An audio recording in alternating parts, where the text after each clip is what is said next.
जय जय रघुवीर समर्थ. श्रीमतदास बोध. दशक 8वा. ज्ञान दशक. मायोद्भव नाम. समास 3. सूक्ष्म अशंका नाम. श्रीराम समर्थ. मायोद्भव नाम अर्थात ज्ञान दशकाच्या चिंतनातून आपण मी कोण, हे जगत कोण, परमेश्वर कोण, या तिन्हींचं खरं स्वरूप काय, ही कोडी उलगडण्याचा प्रयत्न करत आहोत. पहिल्या समासात देवदर्शन अर्थात आत्मारामाचं दर्शन याविषयी विचार मंथन केलं. मागील समासात भगवंत दर्शनाच्या आपल्या जिज्ञासेबरोबरच या विश्वाचा कर्ता कोण, विश्वनिर्मितीचं कर्तेपण निर्गुण निराकार परमात्म्याकडे देता येतं का, यासारख्या आशंकांचा अभ्यास सुरू केला. दुसऱ्या व तिसऱ्या समासांना समर्थांनी एकच शीर्षक का बरं दिलं असावं, हे दोन्ही समास एकत्रपणे बारकाईनं वाचल्यास या दोन्हीमध्ये हलकासा भेद असल्याचं लक्षात येतं. दुसरा समास प्रश्नपत्रिका तर हा तिसरा समास जणू प्रश्नांची उत्तरपत्रिका आहे.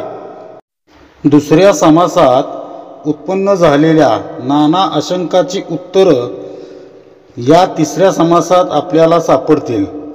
तेव्हा आपल्यासाठी म्हणून या समासांचं शीर्षक सूक्ष्म आशंका निरसन असं समजायला हरकत नाही.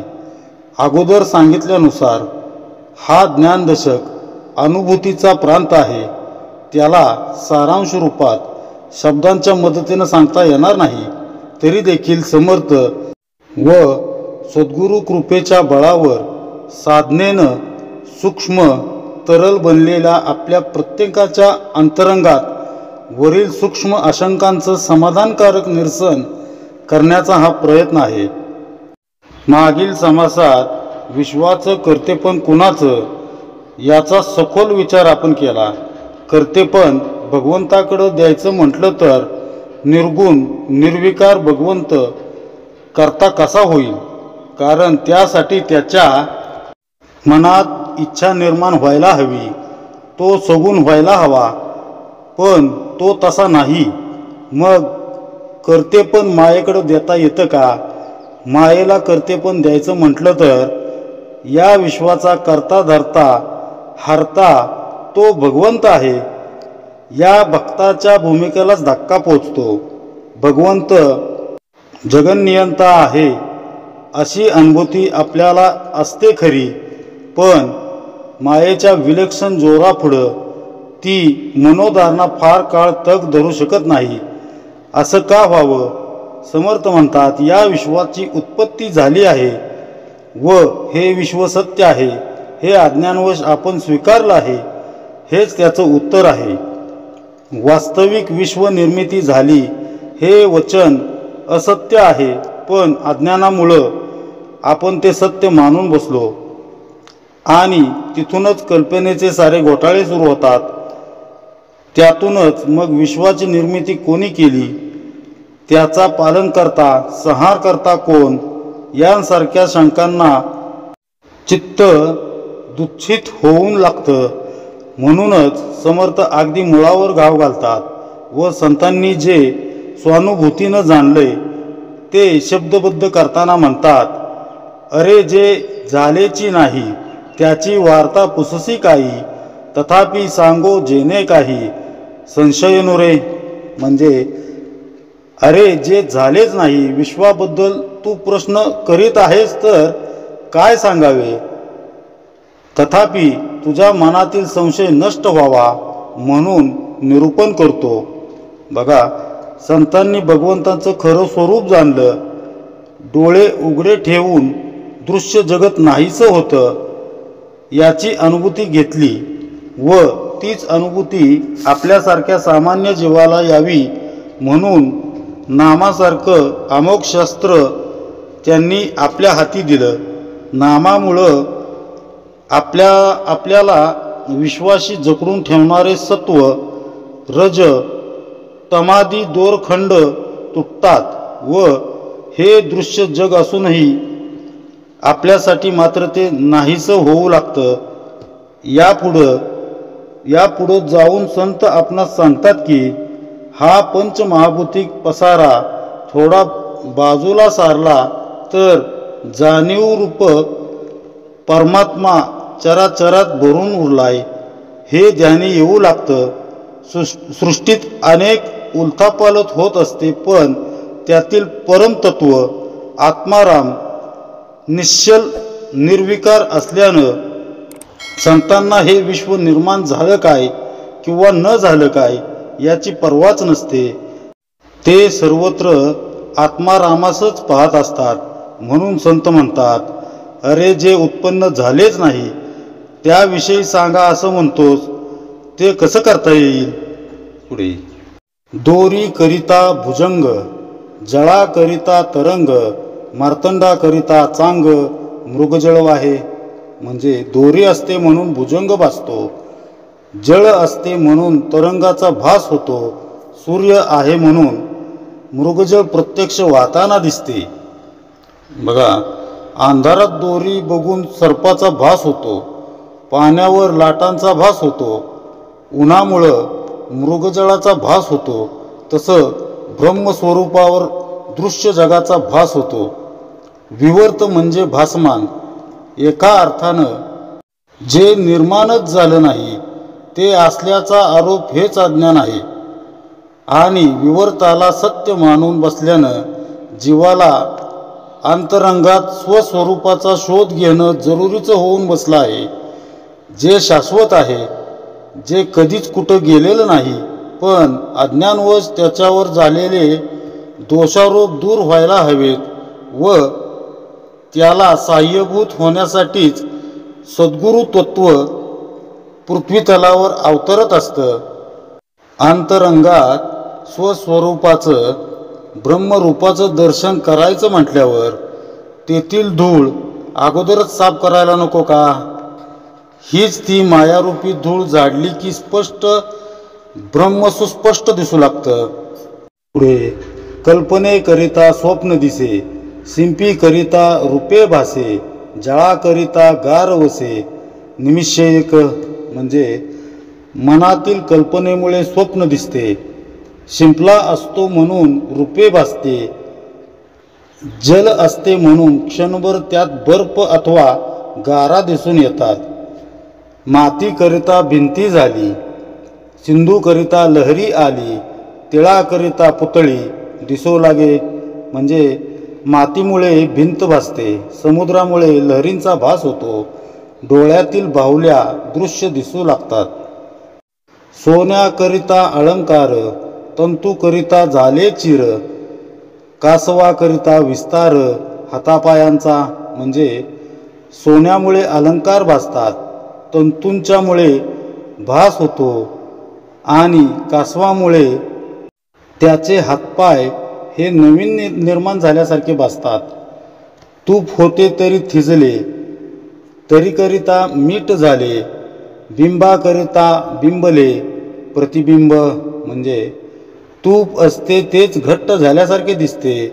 खाडीतील समुद्राच्या पाण्यामुळे मीठ झाल्यासारखे भासते आणि बिंबामुळे प्रतिबिंब बिंबून द्वैत भासते.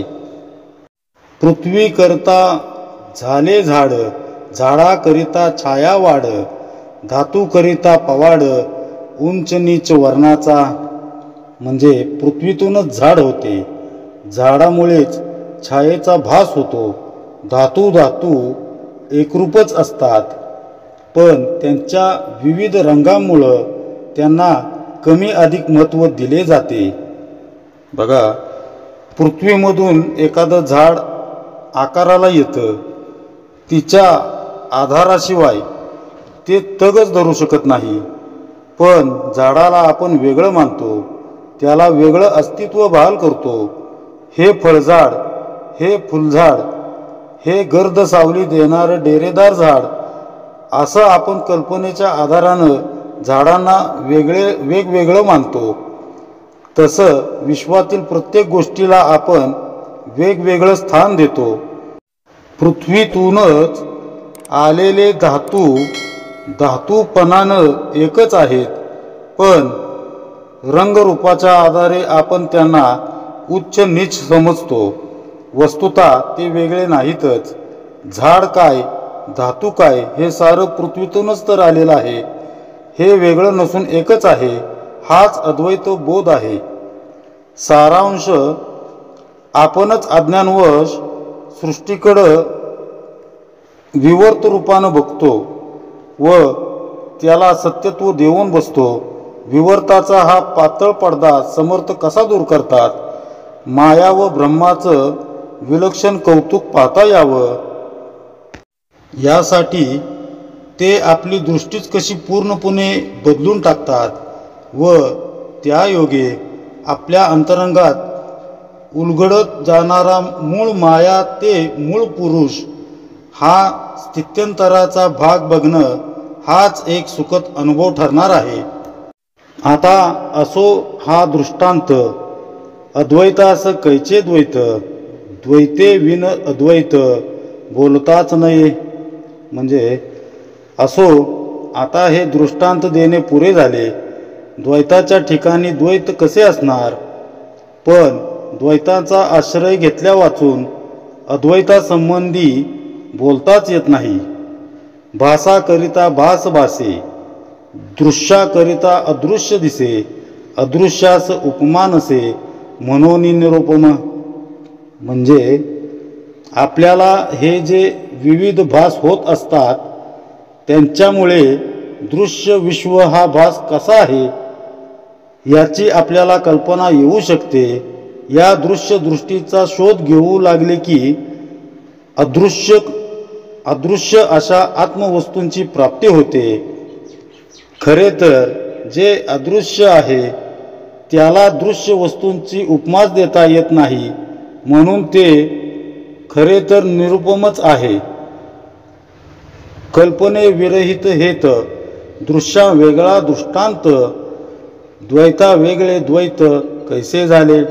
म्हणजे कल्पनेशिवाय विचार करता येत नाही. दृश्यच नसेल तर त्याबद्दलचा दृष्टांत देता येत नाही.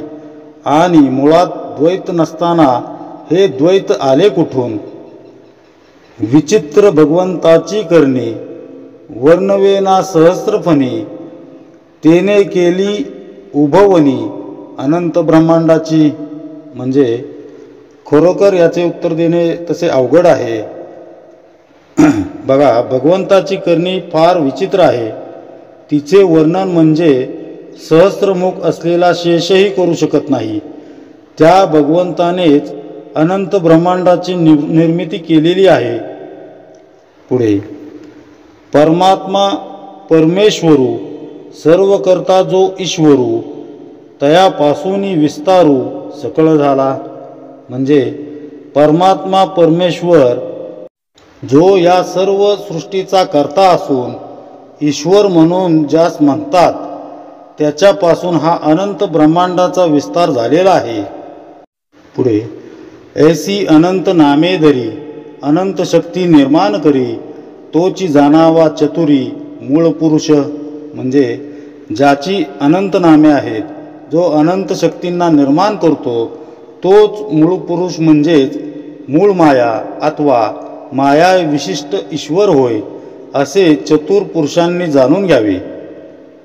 बघा, समर्थित आपल्याला काय म्हणतायत? भगवंत हा सृष्टीकर्ता आहे खरं, पण निर्गुण निर्विकार निश्चळ अशा असणाऱ्या भगवंतानं सृष्टी निर्माण केली असं म्हटलं तर तार्किकदृष्ट्या भगवंताच्या निर्गुण रूपाला खोटं ठरवल्यासारखं होईल. बरं, भगवंत करता नसेल तर मग करते पण मायेच आहे का, असा पुढचा प्रश्न उद्भवतोच. त्यामुळं जीवाला माया ब्रह्मांचं नेमकं स्वरूप न कळल्यानं त्याचं मन संभ्रमित होतं. विश्वाचं करते पण कुणाकडं, माया कशी उत्पन्न झाली, मनुष्याला कुणी निर्माण केलं, यासारखी त्याच्या मनातील आशंका अनुत्तीर्णच राहतात. समर्थ दयाळू आहेत. अशा संभ्रमित जीवांचा अधिक अंत न पाहता करुणेपोटी समर्थ आता त्यांच्या प्रश्नाची उत्तर देत आहेत. परमात्मा परमेश्वरच सर्व करता आहे व त्याच्यापासूनच संबंध विश्वाचा विस्तार झाला आहे. अनंत नावं असणारा अनंत भक्तींनी संपन्न असा तो ईश्वर मूळ पुरुष आहे. सृष्टीचा कर्ता कोण हा प्रश्न कायमचा निकालात काढताना अवघ्या विश्वाचा निर्माता सकळ करता हा परमात्मा परमेश्वर आहे असं समर्थ अगदी स्पष्टपणे सांगत आहेत. पण जर निर्गुण निश्चळ निर्विकार भगवंतानं सृष्टीची निर्मिती केली असं जर मान्य केलं तर भगवंताच्या निर्गुण निराकार रूपाला खोटं म्हणायचं का? याचं उत्तर देताना समर्थ सांगतात, शेषालाही वर्णवेना अशी भगवंताची मोठी विलक्षण करणी आहे. त्या भगवंतानं अनंत ब्रह्मांडाची निर्मिती केली आहे. आजपर्यंत आपण नेती नेती या शब्दांचा अर्थच ध्यानात घेत होतो. रूपाच्या आधारे भगवंताचा शोध घेताना जिथं आपली बुद्धी माघारी येते ते नाही असं स्पष्टपणे सांगत जिथं वेद देखील मागं सरकतात, ज्याचं वर्णन हजारमुख असलेल्या शेष देखील करू शकत नाही, असा भगवंत निर्गुण निश्चळ निराकार निर्विकार असूनही तो करता कसा होतो हे समजून घेणं खरं तर मानवी बुद्धीच्या कक्षेबाहेरचं आहे. याचं आकलन होण्यासाठी शरणागती हा एकमेव मार्ग आहे. तोच एकमेव आधार आहे. शरणभावच भगवंताचं कर्तृत्व मान्य करण्यासाठी उपयोगी पडतो. तर्क बुद्धी कल्पनेच्या आधारे भगवंताचा महिमा कथन करताच येऊ शकत नाही. भगवंताचं असं विलक्षण कर्तेपण संत मात्र स्वानुभूतीनं तद्रूपतेनं जाणतात. हे संपूर्ण विश्व भगवंताचाच विस्तार आहे. तो सृष्टीतील अणुरेणूला व्यापून उरलाय.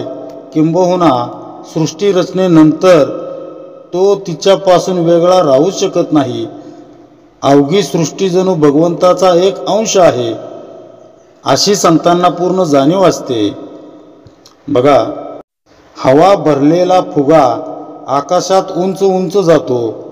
एवढ्या मोठ्या आकाशात तो ठिपका काही काळ वेगळेपणानं दाखवता येतो खरा, पण तोच फुगा काही काळात काही वेळात फुटल्यानंतर त्यातील हवा आणि आकाशातील हवा वेगळेपणानं दाखवता येते का? ते शक्य नाही होणार. तसं दृश्यात भगवंत जाणीवरूपानं व्यापून उरला आहे. हा जाणीवरूप भगवंत त्या फुग्याप्रमाणे प्रकृतीच्या आधारे विविध रूप देह धारण करतो.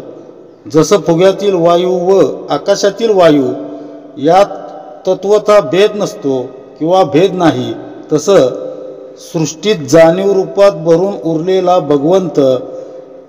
भरून असलेला भगवंत पंचमहाभूतिक विविध रूपांतील देहांतील अंशात तत्वता भेद नाहीच. जसं काही काळानंतर फुगा फुटून त्यातील हवा आकाशातील हवेत मिसळते, तसा प्रारब्धवश दृश्यातील पंचमहाभूतिक रूप गळून पडलं. कर्म सिद्धांतानुसार देह पडला की त्यातील अंश सृष्टीतील जाणीवरूप भगवंताच्या परमतत्वात मिसळून जातो. म्हणजेच तो भगवंत जाणीव रूपानं तसाच शिल्लक राहतो. तो कधी कुठं जात नाही, कुठून तो येत नाही. हेच त्याचं निश्चळ निर्गुण स्वरूप म्हणून समर्थ सांगतात. तयापासूनही विस्तारू सकळ झाला. सृष्टी म्हणजे त्याचा विस्तार हा आहे, उत्क्रांती आहे, वाढ आहे. आपल्या नजरेला दिसणारी सृष्टी म्हणजे जाणीव रूपानं राहत असलेल्या भगवंताचं रूप आहे. मग हे रूप म्हणजेच पूर्ण भगवंत आहे का? अशा रूपाच्या पलीकडं हा भगवंत किती पसरलेला आहे? भागवतात ब्रह्मांडाचा आकार त्या मूळ पुरुषाच्या नाभी इतका आहे असं म्हटलं आहे. मनुष्य देहाचा विचार केला तर त्याच्या नाभीचा आकार अगदी छोटा असतो. आणि इथं तर मूळ पुरुषाच्या नाभीत हे संपूर्ण ब्रह्मांड सामावलेलं आहे. म्हणजे तो मूळ पुरुष किती विशालकाय असेल याचा आपण सर्वांनी विचार केला पाहिजे, चिंतन केलं पाहिजे. आज विज्ञानानं इतकी प्रगती साधूनही ब्रह्मांडाविषयीचं ज्ञान मानवाला काही शतांशा इतकंही कळालेलं नाही. ही वस्तुस्थिती आहे. क्षणभर असं मानलं की मानव या दृश्य ब्रह्मांडाच्या अंतापर्यंत पोचू शकला तरी त्यानं मूळ पुरुषाच्या केवळ नाभी इतकंच अंतर पार केल्यासारखं होईल. यावरून या विश्वाबद्दल, त्याच्या निर्मितीबद्दल विचार करणं मानवी बुद्धीच्या कक्षेबाहेरचं आहे याची कल्पना यावी. मूळ पुरुष हा अनंत आहे, असीम आहे. त्याच्या आधी अंताचा काही ठाव लागणं मनुष्यास शक्य नाही. त्या मूळ पुरुषाच्या देहाच्या अत्यंत छोट्याशा भागावर म्हणजेच त्याच्या नाभीमध्ये सामावू शकणाऱ्या ब्रह्मांडावर या दृश्याच्या आधारे भगवंतावर वेगवेगळी आवरणं आलेली आपल्याला दिसतात. मात्र या ब्रह्मांडात, या दृश्यसृष्टीत जाणीव रूपानं गच्च भरलेल्या परमेश्वराहून दुसरं काही नाही. त्याच्या पलीकडं सृष्टीचा विस्तारच असू शकत नाही. त्यामुळं समर्थ दृश्य जगताची बाजू आपल्या भूमिकेतून समजवताना दोन्ही अंगांनी सांगत आहेत. पुढे त्या मूळ पुरुषाची ओळखणं, ते मूळ मायाची आपण, सकळ काही करतेपण तेथेची आले. म्हणजे मूळ माया म्हणजेच हा मूळ पुरुष असून सर्व कर्तृत्व त्याच्या ठाईच निर्माण झाले आहे. पुढे हे उघड बोलता नये, मोडो पाहतो उपाये, एरवी हे पाहता काय साच आहे. बघा, समर्थ म्हणतात की खरे पाहिले तर हे सर्व काही सत्य आहे का, परंतु हे उघड बोलता येत नाही. कारण असे बोलण्यामुळे सर्व साधनांचे खंडन केल्यासारखे होऊन उपायाऐवजी अपायच होईल. पुढे देवापासून सकळ झाले, हे सर्वांच मानले, परी त्या देवास ओळखिले पाहिजे की. म्हणजे देवापासून हे सर्व झाले हे मत सर्वांना मान्य आहे, पण तरी तो देव कोणता हे ओळखता तरी यायलाच पाहिजे की, असं समर्थ म्हणतायत.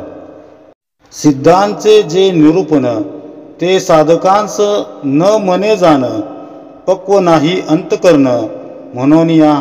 म्हणजे सिद्धांचे स्वानुभवाने केलेले ब्रह्मनिरूपण साधकाचे अंतकरण पक्व नसल्याने त्यात मानवत नाही. पुढे अविद्या गुणे बोलिजे जीव, माया गुणे बोलिजे शिव, मूळ माया गुणे देव बोलिजे तो. म्हणजे अविद्या उपाधियुक्त जो असतो त्याला जीव असे म्हणतात. मायेच्या उपाधीने युक्त असतो तो शिव म्हणून ओळखला जातो. आणि मूळ प्रकृतीने युक्त जो असतो त्यालाच परमात्मा म्हटले जाते. म्हणून कारण मूळ माया अनंत शक्ती धरावया, तेथीचा अर्थ जाणावया, अनुभवी पाहिजे. म्हणून विश्वामध्ये अनंत शक्तींची धारणा मूळ मायेमुळेच होत असते. पण यातील अर्थ फक्त अनुभवी पुरुषच जाणू शकतात. मूळ माया तोची मूळ पुरुष, तोची सर्वांचा ईश, अनंत नामी जगदीश तयासी बोलिजे.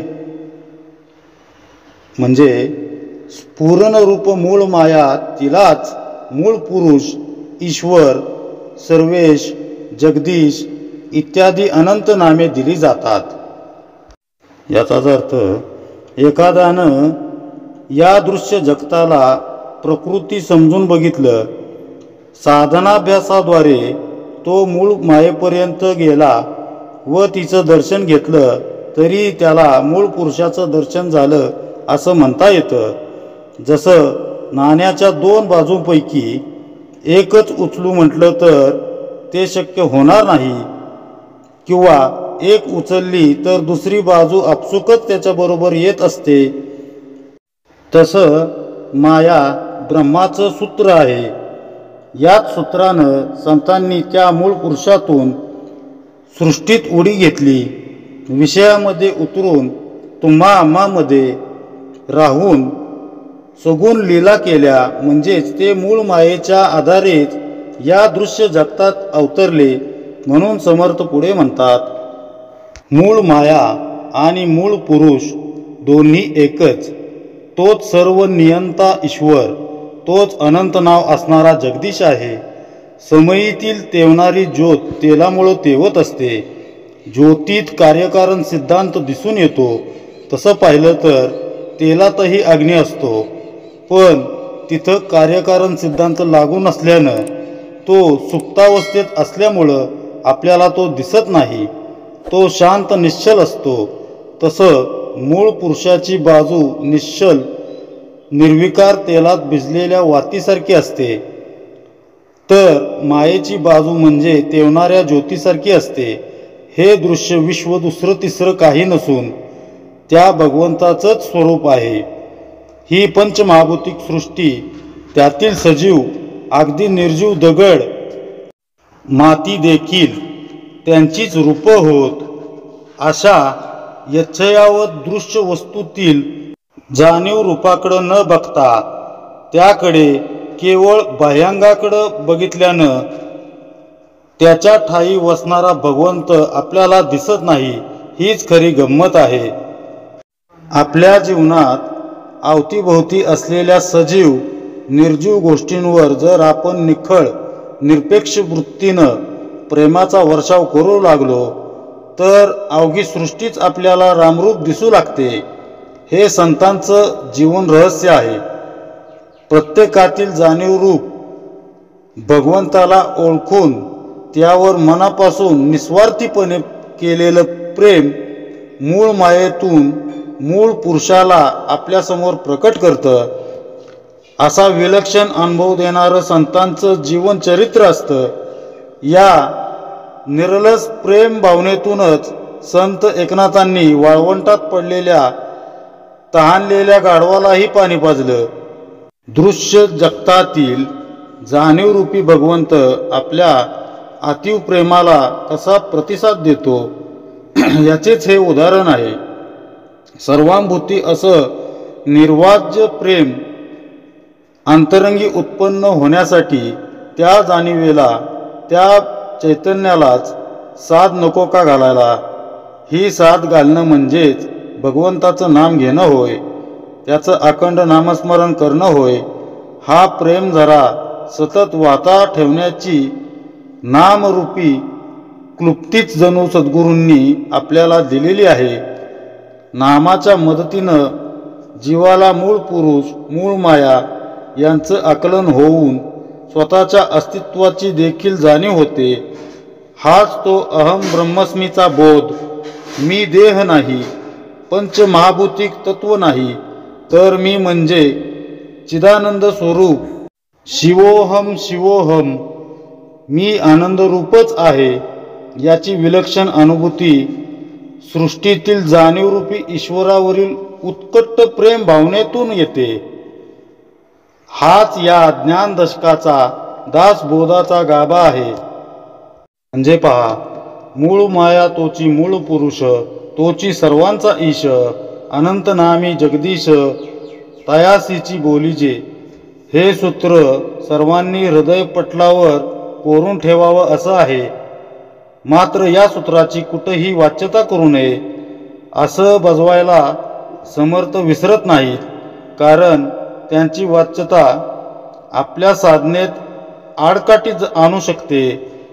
या सूत्रामागील विचार चव्हाट्यावरील चर्चेचा विषय न ठरता तो नित्य आचरणाचा भाग ठरावा, तो जीवन व्यवहार बनावा असं समर्थांना वाटतं. त्यासाठीच तर निखळ प्रेमाची शिकवण त्यांनी आपल्याला मागील निरूपणाच्या शेवटी दिली. निस्वार्थ निर्व्याज्य प्रेम हेच संतांचं भांडवल आहे. पुढे, अवघी माया विस्तारिली परी हे निशेष नाथिली, ऐसी या वचनाची खोली विरोळा जाणे. म्हणजे याप्रमाणे हा सर्व मायेचाच विस्तार आहे, पण ही पूर्णपणे मिथ्याच आहे.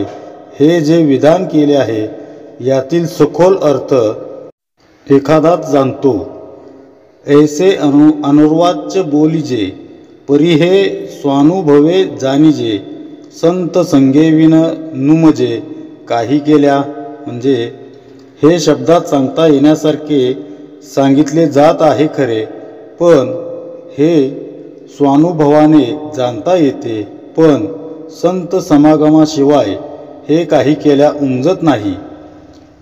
याचाच अर्थ नुसत्या शब्दांनी न समजविता येणारी ही अनिर्वाच्य माया स्वानुभूतीनंच जाणावी लागते. त्यासाठी सत्संगतीशिवाय अन्य मार्ग नाही. सत्संगतीत राहिल्याशिवाय संतांचं जीवनचरित्र अभ्यासूनच त्याचा अनुभव घेतल्याशिवाय संतांनं दिलेल्या समाधान देह झिजवल्याशिवाय विष प्रेमाचं ब्रीद जीवनात उतरवता येत नाही.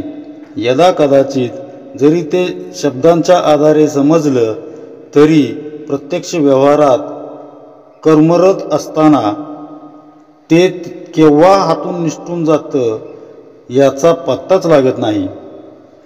तो परमात्मा, तो भगवंत सर्व करता आहे. त्याच्या पोटी मूळ माया निर्माण होऊन तिच्या आधारे विश्वनिर्मिती झाली. हा विचार आता पक्का झाला खरा, पण त्या परब्रह्माच्या पोटी मूळ माया का निर्माण झाली हा प्रश्न अजून अनुत्तीर्णच आहे. निर्गुण निश्चळ परमात्म्याच्या ठिकाणी हा प्रकृती प्रवाह कसा प्रवाहित झाला? जेव्हा तो प्रवाहित झाला तेव्हा त्या परमतत्वात खंड पडला का? जेव्हा ब्रह्मांड परब्रह्माच्या उदरात विकसित पावलं तेव्हा हे विश्वव्यापी अनंत तत्व दुभंगलं गेलं का? याची उत्तरं समर्थ पुढे देणार आहेत. पुढे माया तोची मूळ पुरुष, साधका न म्हणे हे निशेष, परी अनंत नामी जगदीश कोणास म्हणावे. म्हणजे मूळ माया तोच मूळ पुरुष असे सांगितले तरी ते साधकाला पूर्णपणे मान्य होत नाही. त्याला असे वाटते की मग अनंत नामे असलेला जगदीश कोणाला म्हणायचे. बघा याचाच अर्थ मूळ माया म्हणजेच मूळ पुरुष किंवा मूळ पुरुष तोच मूळ माया याचं आकलन साधकाला पूर्णपणे होत नसल्यानं त्याच्या मनात पुन्हा एक शंका येते की अनंत नाव असणारा हा जगदीश म्हणजे कोण आहे? कोणाला जगदीश म्हणायचं? पुढे नामरूप माये लागले तरी हे बोलणे नीटची झाले, येथे श्रोती अनुमानिले कासयासी. म्हणजे परब्रह्म हे नामरूपातीत असते. नामरूपे ही सर्व मायेमुळेच उत्पन्न झाली आहेत. म्हणून अनंत नामे असलेला जगदीश म्हणजेच माया हे म्हणणे योग्यच झाले. येथे श्रोत्यांनी शंका घेण्यास खरे तर वावच राहत नाही. आता असो हे सकळ बोली, मागील आशंका राहिली, निराकारी कैसे झाली मूळ माया. म्हणजे असो आता हे सर्व बोलणे राहू दे, मागील शंका निराकारी मूळ माया कशी झाली ही तशीच राहिली आहे. पुढे दृष्टीबंधन मिथ्या सकळ, परी तो कैसा झाला खेळ, हेची आता अवघे निवळ करून दाऊ. म्हणजे त्या शंकेचे आता निरसन करतात की नजरबंदीचा खेळ करतात. त्यावेळी ज्या वस्तू सर्व मिथ्याच असतात तसेच हे दृश्य जग म्हणजे नजरबंदीचा खेळच असून तो कसा खेळला जातो हेच आता स्पष्ट करून दाखवूया. पुढे आकाश असता निश्चळ, मध्ये वायो झाला चंचळ, तैसी जाणावी केवळ मूळ माया. म्हणजे आकाश निश्चल असताना तेथे एकाएकी चंचल वायू उत्पन्न होतो, तशी निश्चल परब्रह्माच्या ठिकाणी अकस्मात स्फुरणरूप मूळ माया उत्पन्न झाली असे जाणावे. रूप वायोचे झाले तेने आकाश भंगले, ऐसे हे सत्य मानले नवचे की कदा. म्हणजे वायू निर्माण झाला म्हणून आकाश भंगले गेले हे कधीही सत्य मानता येत नाही. तैसी मूळ माया झाली आणि निर्गुणता संचली, येणे दृष्टांते तुटली मागील आशंका. म्हणजे त्याप्रमाणे मूळ माया झाली आणि तरी निर्गुणता तशीच राहिली. हे कसे झाले हे वरील दृष्टांताने कळले, त्यामुळे मागील शंका फिटली. याचाच अर्थ आकाशात वायू निर्माण झाल्यानं आकाश भंगलं, त्याला तडा गेला असं कधी घडलंय का? असं कधी घडत नाही. मग तसंच परब्रह्माच्या ठिकाणी मूळ माया उत्पन्न झाली तरी त्या परमतत्वात, त्याच्या निर्गुणात, त्याच्या निराकारतेत किंचितही बदल घडत नाही. मूळ पुरुषात मूळ माया कशी प्रसवली असावी, जसं आईचं तिच्या मुलाबाळांवरील ममत्व कारुण्यानं वात्सल्यानं व्यक्त होतं, तसं अव्यक्त परब्रह्माच्या आपल्यावरील करुण्याला या मूळ मायेनं व्यक्त रूप दिलं आहे. हे दृश्य विश्व म्हणजे त्या दीनदयाळानं मायारूपी करुणेच्या कुंचल्यानं रेखाटलेलं चित्रच होय. या करुणारसानं वेगवेगळी रूपं घेतली आहेत. धरणी आपल्या कुशीत बीज धारण करते, त्याला पोसविते, त्यातून अंकुर फुटतो, अवकाशात फुलतो व त्यातून येणाऱ्या धान्यातून, फळाफुलांतून जीवसृष्टीचं पोषण होतं. ही पृथ्वीत्वाची करुणा आहे. ब्रह्मांडाला ऊर्जा प्रदान करण्यासाठी सूर्यनारायण कैक वर्षांपासून अव्याहत तळपत आहे. सूर्यामुळं ऋतुचक्र चालू आहे. मनुष्याला अन्नधान्य मिळत आहे, जेणेकरून त्यांचा देह पोसला जाईल व परमेश्वराला जाणून घेण्यासाठी तो प्रयत्न करेल. खाल्लेल्या अन्नाचं पचन करणारा जठराग्नी काय किंवा सूर्य काय? जीवाला जगविण्यासाठी अग्नित्वत्वाची ती करुणाच आहे. जलाविषयी तर काय किती बोलावं. सृष्टीच्या जडणघडणीत जलतत्वाचा मोठा वाटा आहे. अवकाशाच्या पोकळीतून वाहणारा वायू जीवाला चैतन्य प्रदान करतो. अशा या पंचमहाभूतांच्या माध्यमातून ईश्वरानं आपल्यावर केलेला हा करुणा वर्षावच आहे. दुर्दैवानं आपल्याला त्याची जाण नाही असं म्हणावं लागतं.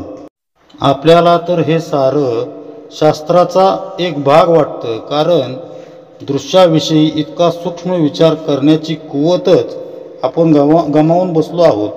त्यासाठी लागणारी संवेदनाच जणू गोठल्यासारखी झाली आहे. त्या मूळ पुरुषानं मूळ मायेकरवी प्रेमामृताचा कुंभ आपल्यासाठी भरून ठेवलाय.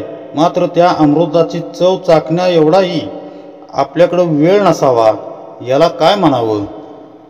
सामान्य जन दृश्याला भावप्रधानतेनं न बघता कोरड्या भावानं, म्हणजे कमी किमतीनं जोखू लागले आहेत. स्थावर जंगम मालमत्ता किती गोळा करता येईल, पैसा किती व कसा कमवता येईल, ऐशोरामात कसं राहता येईल, असाच विचार बहुतांश जण करत असतात. अशा रीतीनं मूळ पुरुषाची करुणा न ओळखता या दृश्य लौकिकात आसक्तीनं आपण अडकत जातो आणि याला कारणीभूत असते ती अविद्या. तीच जीवाला प्रपंचाच्या बाजूनं विचार करायला लावून त्यातूनच सुख मिळेल अशी आशा लावते व त्याला दुःखात ढकलत असते. शाश्वत सुखाचा मागमूसही नसणारी ही मूळ मायेची दुसरी बाजू आहे, ती म्हणजे अविद्या. मूळ मायेच्या करुणेच्या बाजूने विचार करून नाम साधनेच्या आधारे तिला सूक्ष्म करता येतं आणि हे ज्याला साधलं त्याला हे विश्व प्रेमसागर वाटू लागतं. त्याला जगण्याचा कधी कंटाळा येत नाही. जगात दुःख आहे असं त्याला कधी वाटतच नाही. त्याला सृष्टीमध्ये स्त्रवत असलेला परब्रह्माचा करुणा रसच दिसत असतो. म्हणूनच त्याची अवस्था या जन्मावर, या जगण्यावर शतदा प्रेम करावे अशी होऊन जाते. जीवनात ठायी ठायी सौंदर्यच भरलेलं आहे असा नित्य अनुभव त्याला येऊ लागतो. वैराग्य निरूपणात समर्थही सांगून गेले, आयुष्य हेची रत्नपेटी, माझी भजन रत्ने गोमटी, ईश्वरी अर्पुन या लुटी, आनंदाची करावी. मानवी जीवन रत्नांची जणू पेटीच, त्यातील भजन रत्ने ईश्वराला अर्पून आनंद लुटत राहावा असं ते सांगत आहेत. हा आनंदोपभोग घेताना दृश्य जगतातील जाणीवरूपी भगवंत त्याची करुणा सतत ध्यानी धरावी, तर हीच सृष्टी सत्य शिव सुंदर होऊन जाते.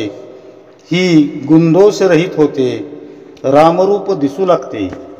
अशी भेदरहित दृष्टी क्षणभर जरी लाभली तरी या दृश्य जगाचा पसारा अक्षरशः आपल्याला नकोसा वाटू लागेल.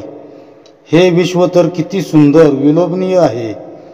ईश्वरीय करुणेचं मायासागरामध्ये पडलेलं ते प्रतिबिंब आहे. मूळ बिंबाला न्याहाळण्याऐवजी आपण मात्र धडपडतोय ते अशाश्वत अशा प्रतिबिंबाला धरण्यासाठी. वावटळ आल्यावर जसा सगळीकडे धुरळा उडतो, समोरचं नीट दिसत नाही, तसं मूळ मायेच्या अविद्यारूपी वावटळीत परमात्म्याची करुणा आपल्याला नीट दिसत नाही. अविद्येमुळं उडणाऱ्या धुरळ्यालाच आपण सत्य मानतो. त्यात गरागरा फिरणाऱ्या पालापाचोळ्याला आपण किंमत देतो, पण त्या पलीकडील करुणेला मात्र आपण विसरतो, त्या जाणीवेला दुर्लक्षित करतो. हे विश्वही वावटळीतील उडणाऱ्या पालापाचोळ्यांसारखंच मिथ्या आहे. त्यातील करुणा जाणीव हेच त्या मूळ मायेचं, जगदंबेचं खरं स्वरूप आहे. या करुणेचं रसापान करायचं असेल तर त्यासाठी सद्गुरु कृपा आवश्यक ठरते. जेव्हा गुरुकृपेचा वर्षावर आपल्यावर होतो, गुरुबोधांजन जेव्हा आपल्या डोळ्यात पडतं, तेव्हा हा सारा दृश्य पसारा आपल्या नजरेसरून आवरला जातो आणि त्या सच्चिदानंदाच्या करुण रसाची प्राप्ती हेच आपलं जीवनकार्य असल्याचं मनोमन पटतं.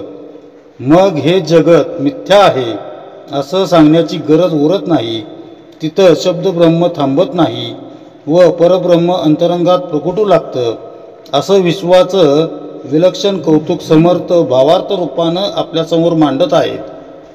विश्वनिर्मिती करून भगवंत त्यापासून वेगळा राहू शकत नाही. त्यातील प्रत्येक गोष्टीला भगवंताचं अधिष्ठान आहे. हे विश्व म्हणजे ईश्वराच्या जाणीवेचा विस्तार आहे. मूळ पुरुष व मूळ माया यांच्यातील सुसूत्रतेतून, प्रकृती व पुरुष यांच्या संयोगातून हे परब्रह्म स्वरूप विश्व भगवंतानं त्याच्या करुणावश आपल्याला दिलेलं आहे. इथपर्यंतचं चिंतन आपण मागील निरूपणात केलं. मायेचं एक अंग करुणेचं आहे. ते अत्यंत शुद्ध असून परब्रह्माशी संलग्न आहे. जे महापुरुषाची भार्या, अतिसंलग्न अवस्थातुर्या, जे करिता महत्कार्या, प्रवर्तले साधू, असं तिचं वर्णन शारदा स्तवनात आपण अभ्यासलं आहेच.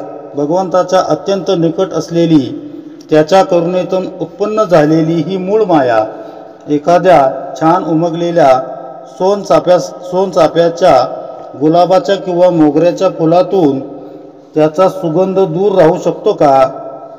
सुवासिक फूल उमललं की त्याचा परिमळ सभोवती पसरतोच. तसं माया ही सृष्टी म्हणजे भगवंताच्या करुणेचा परिमळच आहे. भगवंताची करुणा अर्थात ही मूळ माया या दृश्य जगताचं अधिष्ठान आहे. या जगदंबेच्या कृपेनं जो तिचं खरं स्वरूप जाणतो तोच या सृष्टीत राहून असलेल्या करुणारसाचं प्राशन करू शकतो.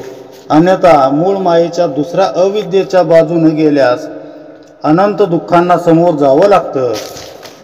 आपण अविद्येच्या बाजूस वावरत असल्यानं त्या दृष्टीनं थोडा विचार करू. समर्थ म्हणतात पुढे, वायू नव्हता पुरातन तैसे मूळ माया जाण, साच म्हणता पुन्हा लीन होतसे. म्हणजे वायू ज्याप्रमाणे पूर्वी आकाशात नव्हता त्याचप्रमाणे मूळ माया आहे असे जाणावे. तिला सत्यही म्हणता येत नाही, कारण ती पुन्हा परब्रह्मात लीन होते. वायो रूपे कैसा आहे तैसी मूळ माया पाहे, भासे परी ते न लाहे रूप तयेचे. म्हणजे वायोचे रूप जसे आहे तशीच मूळ माया आहे असे जाणावे. ती भासते खरी, पण प्रत्यक्षात तिचे रूप दाखवता येत नाही. वायो सत्य म्हणो जाता, परी तो न ये दाखविता, तयाकडे पाहो जाता धुळीच दिसे. म्हणजे वायूला सत्य म्हणायला जावे तर ती दाखवता येत नाही. त्याला पाहायचा जर प्रयत्न आपण करू लागलो तर धूळच दिसते. तैसी मूळ माया भासे, भासे परी ते न दिसे. पुढे विस्तारली असे माया अविद्या. त्याचप्रमाणे मूळ माया भासते, जाणवते पण दिसत नाही. तिच्यातूनच पुढे अविद्या माया विस्तार पावते.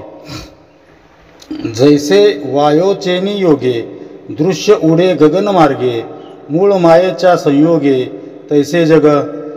वायूच्या योगे ज्याप्रमाणे ढग म्हणजे धूळ वगैरे आकाशमार्गाने उडू लागतात असे दिसून येते, तसेच मूळ मायेच्या योगाने ही दृश्य सृष्टी दिसू लागते. गगनी आभाळ नाथिले, अकस्मात उद्धवले, मायेचेनी गुन्हे झाले तैसे जग. म्हणजे पूर्वी आकाशात आभाळ नव्हते, नंतर अकस्मात उद्भवले, तसे मायेच्यामुळे निश्चल परब्रह्माच्या ठिकाणी जग भासू लागले. पुढे, नाथिलेची गगन नव्हते, अकस्मात आले तेथे, तैसे दृश्य झाले येथे, तैसी या परी. म्हणजे गगनात पूर्वीपासून आभाळ नव्हते व नंतरही राहणार नाही, म्हणजेच ते नित्य नसल्याने मिथ्या होय. तसेच परब्रह्माच्या ठिकाणी हे दृश्य जग दिसते असे जाणावे. परी त्या आभाळाकरिता गगनाची गेली निश्चळता, वाटे परी ते तत्वता तैसेची आहे. त्या ढगांच्या येण्या जाण्यामुळे आकाशाची गगनाची निश्चलता गेली असे वाटते, परंतु तत्वता ती तशीच असते. तैसे मायेकरिता निर्गुण, वाटे झाले सगुण, परी ते पाहता संपूर्ण जैसे तैसे. म्हणजे त्याप्रमाणे मायेच्या योगाने निर्गुण सगुण झाले असे वाटते, पण वास्तविक पाहता ते संपूर्ण जसेच्या तसेच असते. आभाळ आले आणि गेले तरी गगन ते संचले, तैसे गुणा नाही आले निर्गुण ब्रह्म. म्हणजे ढग आले आणि गेले तरी आकाश जसेच्या तसे पूर्वी होते तसेच असते. तसेच निर्गुण ब्रह्म कधी सगुण होत नाही, ते जसेच्या तसेच संपूर्ण असते. नभ माता लागले दिसे, परी ते जैसे तैसे असे, तैसे जाणावे विश्वासे निर्गुण ब्रह्म. म्हणजे दुरून पाहिले की आकाश अगदी डोंगरमाथ्याला भिडले आहे असे दिसते, पण वास्तविक ते जसेच्या तसेच असते. त्याचप्रमाणे निर्गुण ब्रह्म जसेच्या तसे असते हे जाणून घ्यावे. ऊर्ध्व पाहता आकाश, निळिमा दिसे सावकाश, परी तो जाणीजे मिथ्याभास भासलासे. म्हणजे वर आकाशाकडे पाहिले की आकाश निळे आहे असे दिसते, परंतु ते वास्तविक मिथ्याभासच भासत असते. बघा, समर्थांना काय म्हणायचे, आभाळ आलं आणि गेलं तरी आकाश जसंचं तसं राहतं. त्याचप्रमाणे मायेमुळं दृश्य विश्व आलं आणि गेलं तरी परब्रह्म सगुणात न जाता न येता जसंच्या तसं निर्गुण राहतं. ब्रह्म सगुणात आल्यासारखं दाखविते, ती अविद्यारूपी माया होय. सूक्ष्मदृष्टीनं पाहू गेल्यास परब्रह्म जसंच्या तसंच निर्गुण असल्याचं दिसतं. अविद्येमुळे अज्ञानवश हे विश्व निर्माण झाल्यासारखं आपल्याला वाटतं. अविद्येचा हा दृष्टीभेदाचा करिश्मा समजावून सांगताना समर्थ आपल्याला नजरबंदीची काही उदाहरणं सांगत आहेत. त्यावरून ही अविद्या दृश्य विश्वच सत्य आहे हे आपल्या गळी कसं उतरवते याचं नीट आकलन होतं. अविद्या या शब्दाचा अर्थ जी वस्तू मुळात तशी नसतानाही तशी आहे असं दाखविणं, वस्तू प्रत्यक्षात नसताना ती आहे असं दर्शवणं. संतांना ही सृष्टी भगवंतमय दिसते. आपण मात्र अविद्येच्या अंमलाखाली असल्यामुळे दृश्य जगाला सत्य मानतो. विश्वाचं खरं सीताराम स्वरूप आपण समजू शकत नाही, आपण पाहू शकत नाही. मग यातील खरं काय? संतांनी जे अनुभवलंय ते का आपण जे पाहतोय ते? अर्थातच संतांनी सद्गुरूंनी जे जाणलं अनुभवलं तेच विश्वाचं सत्य स्वरूप असणार. पण अविद्येमुळं त्याचं खरं स्वरूप आपल्या ध्यानी येत नाही. भ्रामक संकल्पनांच्या आधारे सामान्यजन या दृश्य जगताकडं कसं बघतात, कसा विचार करतात हे सांगताना समर्थ काही नित्य जीवनातील दाखले देत आहेत. आकाश पालते घातले, चहूकडे आटोपले, वाटे विश्वास कोंडिले, परी ते मोकळेची असे. आकाशाकडे पाहिले की असे वाटते की त्यांनी चारी बाजूंनी जणू जगाला आवळून धरले आहे. विश्वाला कोंडले असून त्यावर पालथे घातलेल्या आच्छादनासारखे ते भासते. पण वास्तविक तो भासच असतो. ते जसेच्या तसे मोकळेच असते. पर्वती निळा रंग दिसे, परी तो तया लागला नसे. अलिप्त जाणावे तैसे. निर्गुण ब्रह्म म्हणजे दुरून पर्वताकडे पाहिले की ते निळ्या रंगाचे दिसतात, पण जवळ गेले की ते तसे दिसत नाहीत. निळा रंग त्यांना लागलेलाच नसतो. तसेच निर्गुण ब्रह्म मायेपासून अलिप्तच असते हे जाणून घ्यावे.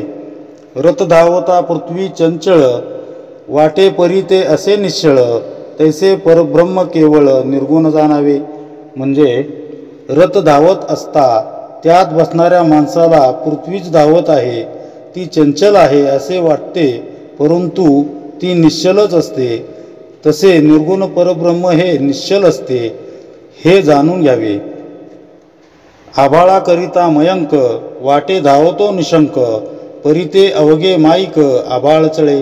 म्हणजे आकाशात चंद्र उगवलेला असताना ढग आले तर त्या ढगांच्या मुळे निशंकपणे असे वाटते की चंद्रच धावतो आहे, पण ते दृश्य माईक असते.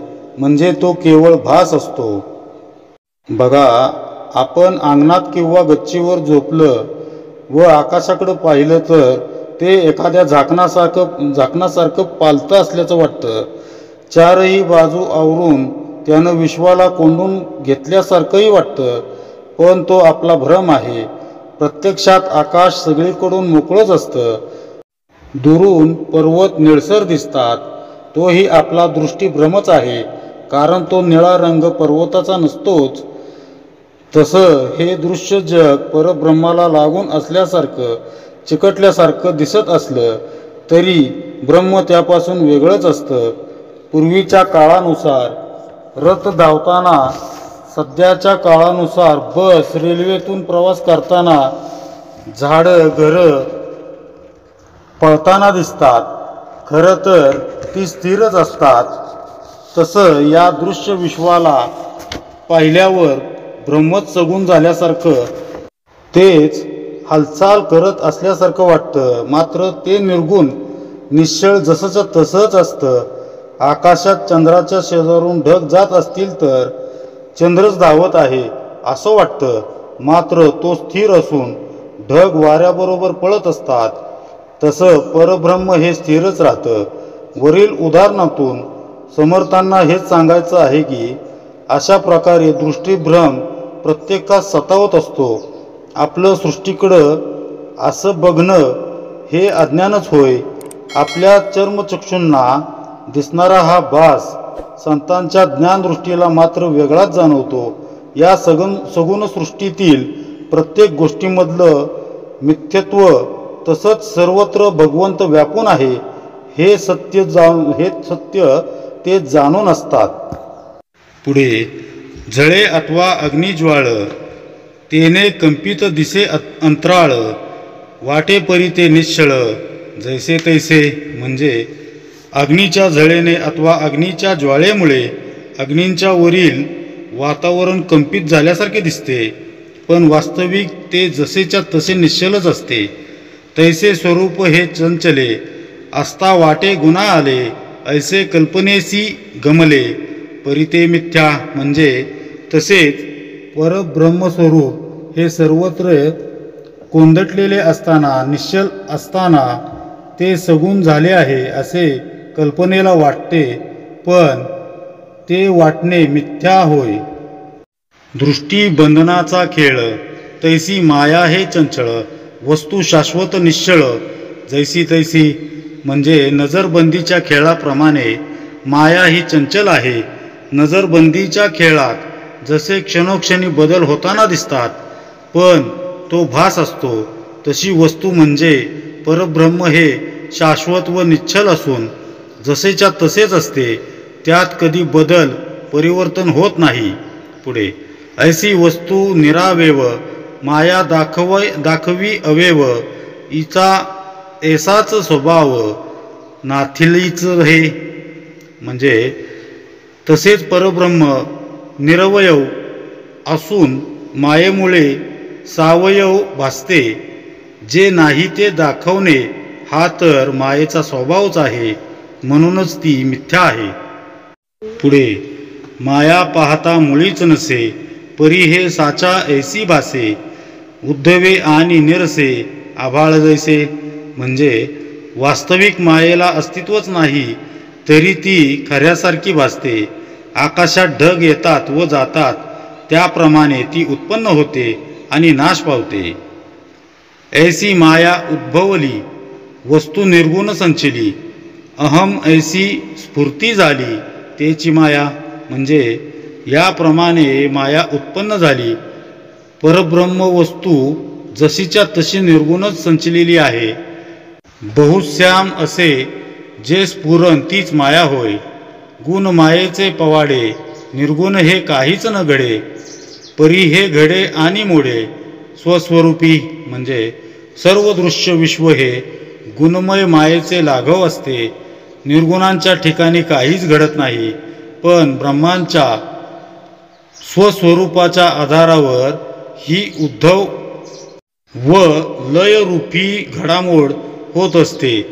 जैसी दृष्टी तरळली तेने सेनाच भासली पाहता आकाशीच झाली परी ते मिथ्या. म्हणजे दृष्टी थांबवली म्हणजे आकाशात ढगांचे खरे नसलेले आकार सेना वगैरे भासू लागतात, पण ते मिथ्याच असतात.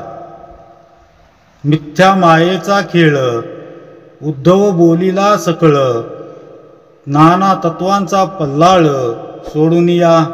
म्हणजे पल्लाळ लावून तत्वांचे वर्णन न करताच मिथ्या मायेच्या चतुर उद्धवांचा खेळ कसा चालतो ते सर्व सांगितले आहे. तत्वे मुळीच आहे ती ओंकार वायोची गती येथीचा अर्थ जाणती दक्षज्ञानी. म्हणजे मूळ मायेतच तत्वे आहेत. प्रथमचे चंचलत्व हाच ओंकार आहे.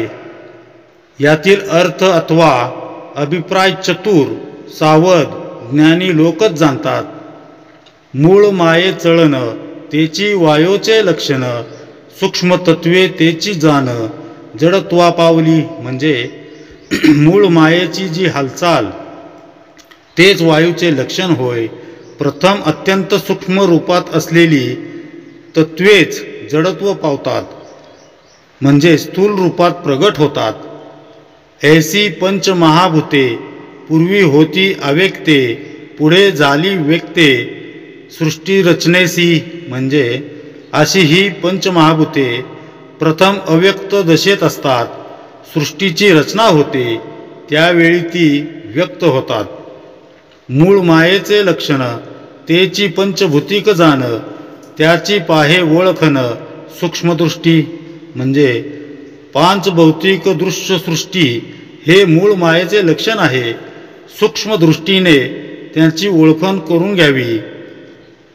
आकाश वायोविन इच्छा शब्द करी कोण, इच्छाशक्ती तेची जाण तेज स्वरूप म्हणजे आकाशात जसा वायूच्या हालचालींशिवाय आवाज होत नाही त्याचप्रमाणे निश्चल स्वरूपात या चंचलत्वाशिवाय इच्छास्फूर्ती होणं शक्य नाही.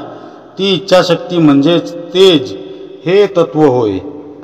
मृदपण तेची जळ, जडत्व पृथ्वी केवळ, ऐसी मूळ माया सकळ पंचभूतिक जाणावी म्हणजे मृदूपण हेच जलतत्व असून जडत्व हे पृथ्वीतत्व आहे. याचप्रमाणे सर्व पंचमहाभूते ही मूळ माया जाणावी अथवा याप्रमाणे मूळ माया ही पंचभौतिक आहे. एक एक भूतांपोटी पंचभूतांची राहाटी, सर्व कळे सूक्ष्म दृष्टी घालून पाहता म्हणजे एका एका पंचभूतांच्या पोटात पंचमहाभूतांचे अस्तित्व असते. सूक्ष्म दृष्टीने विचार केला की हे सर्व कळते. पुढे जडत्वास आली तरी अस्ति कालवली, ऐसी माया विस्तारली पंचभूतिक. पुढे ती व्यक्त झाली, स्थूळ रूपात प्रगटली तरी एकमेकांत कालवलेली असतात, त्यांचे म्हणजे मिश्रण झालेले असते. त्याप्रमाणे पंचभूतांच्या रूपाने माया विस्तार पावली. मूळ माया पाहता मुळी अथवा अविद्या भूमंडळी, स्वर्ग मृत्यू पातळी पांचची भूते म्हणजे मूळ मायेची सर्वप्रथमची अव्यक्त स्थिती असो किंवा सर्व भूमंडळात विस्तार पावलेली अविद्या असो किंवा स्वर्ग मृत्यू पाताळ हे तीनही लोक असोत, सर्वत्र या पंचमहाभूतांचाच विस्तार आहे हे दिसून येते. सत्य स्वरूप आदि अंती मध्ये पंचभूते वर्तती. पंचभूतिक म्हणजे श्रोती, मूळ माया म्हणजे आदि अंती परब्रह्म स्वरूपच हेच सत्य आहे. मध्ये पंचभूते पंचमहाभूते कार्यान्वित होतात. मूळ माया ही पांचभौतिकच आहे हे श्रोत्यांनी जाणून घ्यावे. पुढे येथे उठली आशंका, सावध होऊन ऐका. पंचभूते झाली एका तमोगुणापासूनी म्हणजे येथे शंका उत्पन्न झाली ती सावध होऊन ऐका. एका तमोगुणापासून पंचमहाभूते झाली असे म्हणतात. मूळ माया गुणापरती तेथे भूते कैची होती, ऐसी आशंका हे श्रोती घेतली मागा.